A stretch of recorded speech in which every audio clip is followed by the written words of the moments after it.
गांव के बाहर जंगल के बीचों बीच खड़ी पुरानी हवेली को लेकर कई कहानियां मशहूर थीं। कहते हैं वहां जो भी गया कभी वापस नहीं आया। लेकिन रवि, जो खुद को निडर समझता था, इन बातों को अंधविश्वास मानता था। एक रात दोस्तों की हिम्मत बढ़ाने पर उसने अकेले हवेली में जाने की ठान ली।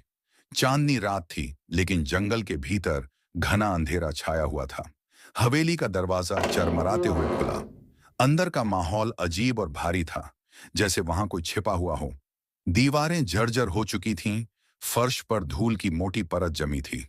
लेकिन रवि को सबसे ज्यादा ध्यान खींचा हवेली के बीचों बीच खड़े एक विशाल आईने ने।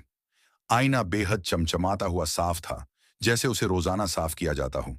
लेकिन रवि को हैरानी तब हुई जब उसने देखा कि आईने में उसका प्रतिबिंब बिल्कुल उसकी तरह नहीं था।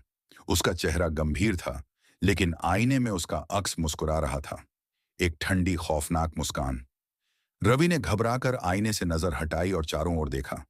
उसने सोचा कि शायद उसकी आंखें धोखा खा रही हैं। लेकिन तभी कमरे में एक ठंडी हवा चली और दरवाजा अपने आप बंद हो गया। अब हवेली के अंदर घुप अंधेरा हो गया था।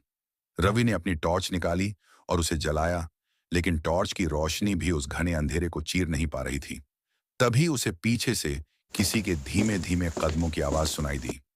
उसने तेजी से पलटकर देखा, लेकिन वहां कोई नहीं था। पर आईने में एक परछाई दिख रही थी, एक औरत की परछाई। वह बेहद डरावनी थी। उसकी आंखें पूरी तरह काली थीं, जैसे उनमें जान न हो। उसके लंबे बाल उलझे हुए थे और मुंह से खून टपक रहा था। औरत ने धीरे धीरे कहा, तुमने मुझे जगा दिया है। रवि को ऐसा लगा जैसे उसके पैर जमीन में जकड़ गए हों। वह भागना चाहता था, लेकिन उसके शरीर ने उसका साथ छोड़ दिया। तभी आईने में उसकी परछाई ने उसकी तरफ हाथ बढ़ाया और अचानक रवि का शरीर हवा में उठा। उसने चीखने की कोशिश की, लेकिन उसकी आवाज जैसे किसी ने छीन ली थी। कुछ ही पलों में रवि को लगा जैसे उसका शरीर आईने के भीतर खींचा जा रहा है। उसने संघर्ष किया, पर सब बेकार था। आखिरी बार उसने देखा कि आईने में उसकी जगह वह औरत आ गई थी, जो अब उसके जैसे दिखने लगी थी।